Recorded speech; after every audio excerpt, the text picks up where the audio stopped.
श्री गणेशाय नमः. श्री स्वामी समर्थ. सुप्रभातम. नमस्कार. सिया ऑफिशियलवर आपले सर्वांचे स्वागत. गीता जयंतीनिमित्त भगवद्गीतेला वंदन करून आणि भगवान श्रीकृष्णांचे स्मरण करून आज मोक्षदा एकादशीच्या शुभमुहूर्तावर आपण श्रीकृष्णद्वैपायन ब्रह्मर्षी वेदव्यास विरचित आणि विघ्नहर्त्या भगवान गणेश लिखित महाभारत या ग्रंथराजाचे वाचन सुरू करूया. आज आपण महाभारतातल्या पहिल्या खंडातल्या आदिपर्व या पहिल्या पर्वातल्या पहिल्या अध्यायाचे म्हणजे अनुक्रमाणिका पर्वाचे क्रमाक्रमाने वाचन करूया.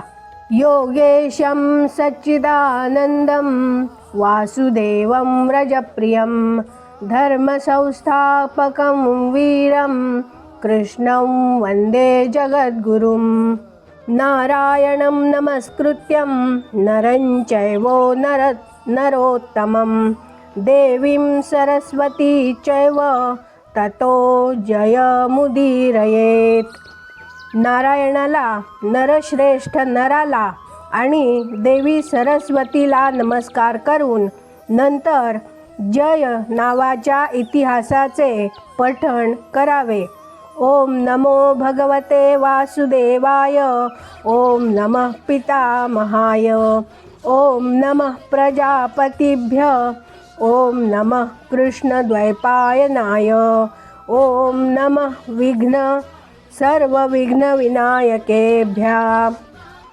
एकदा नैमिषारण्यामध्ये कुलपती शौनकांच्या 12 वार्षिक सत्रात कठोर तपश्चर्या करणारे ब्रह्मर्षी सुखाने विश्रांती घेत बसले असता उपनिषदांचे रहस्य अवगत असलेला आणि पुराणांमध्ये पारंगत असलेला सूतपुत्र लोमहर्षण सौती त्यांच्याकडे आला.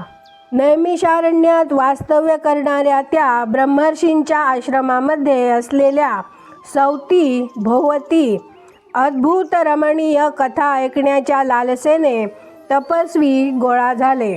सौतीने तेथे जमलेल्या त्या सर्व ऋषींना अभिवादन केले आणि हात जोडून आपली तपश्चर्या निर्विघ्नपणे चालली आहे ना अशी त्याने ऋषींना पृच्छा केली.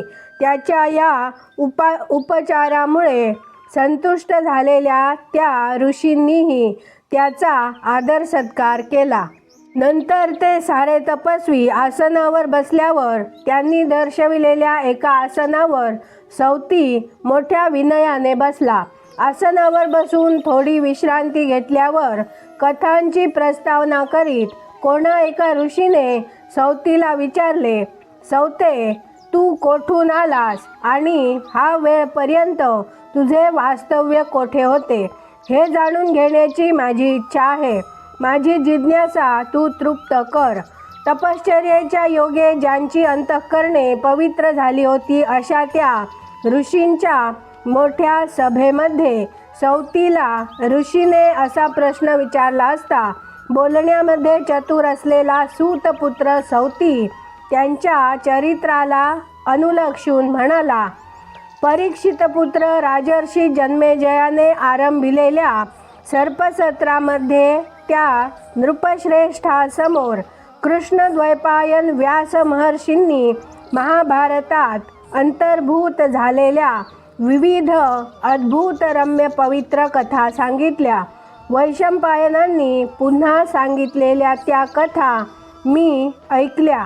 त्यानंतर मी अनेक तीर्थांचे दर्शन घेतले.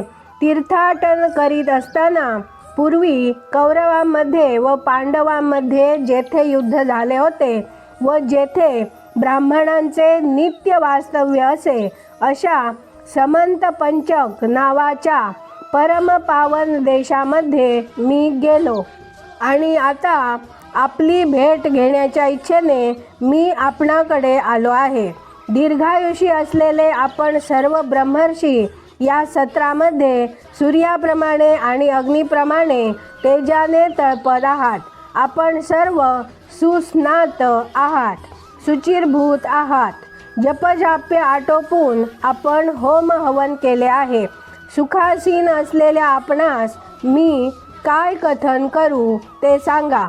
पुराणातील धर्म आणि अर्थ या पुरुषार्थांचे विवेचन करणाऱ्या पवित्र कथा मी आपणास सांगू का, की थोर राजांची आणि महानुभव ऋषींची चरित्रे सांगू. त्यावर ऋषी म्हणाले, द्वैपायन महर्षींनी देवांना आणि ब्रह्मर्षींना एक प्राचीन आख्यान सांगितले होते. त्या आख्यानाचे श्रवण केल्यावर सर्वांनी त्याची फार तारीफ केली होती. स्वरूपाच्या व आशयाच्या दृष्टीने रमणीय असलेल्या पदांनी आणि विविध पर्वांनी नटलेल्या आत्मतत्वज्ञानासारख्या अतर्क्य अर्थांचे म्हणजे विषयांचे आकलन होण्यासाठी आवश्यक असलेल्या प्रमाणांनी समृद्ध झालेल्या वेदांमधील अंतर्गत आशयाच्या विवरणाने मंडित झालेल्या भारत नावाच्या परमोत्कृष्ट आख्यानाची चारही वेदांचे तात्पर्य जिच्यामध्ये सामावले आहे अशी अभ्युदय करणारी व चित्ताची शुद्धी करणारी संहिता अद्भुत कर्मे करणाऱ्या व्यास महर्षींनी तयार केली होती. विविध ग्रंथांमध्ये समाविष्ट झालेल्या ज्ञानाचा अंतर्भाव असलेली पदे व अर्थ यांच्या समुचित उपयोगाने सुसंस्कृत झालेली व अनेक शास्त्रांच्या आधारामुळे उद्दीपित झालेली भारती म्हणजे वाणी व्यास महर्षींनी तयार केलेल्या संहितेच्या रूपाने आविष्कृत झाली आहे. अशी ही भारत नामक इतिहासाची संहिता जन्मेजयाच्या सत्रामध्ये महर्षी व्यासांच्या अनुज्ञेने वैशंपायनांनी तेथे जमलेल्या राजांना कथन केली होती. ही संहिता श्रवण करण्याविषयी आम्ही उत्सुक आहोत.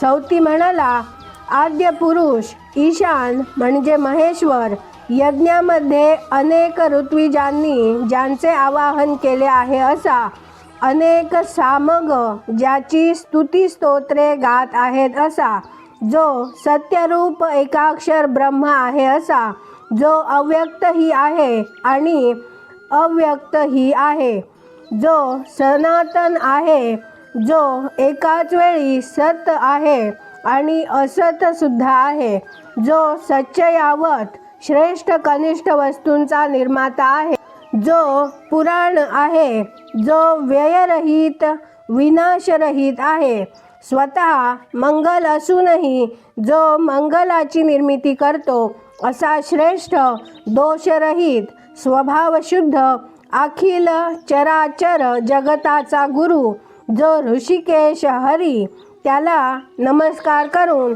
सर्व विश्वाकडून गौरविल्या गेलेल्या अद्भुत कर्मे करणाऱ्या महात्म्या व्यास महर्षींचे पवित्र मनोगत मी आता आपणास सांगणार आहे.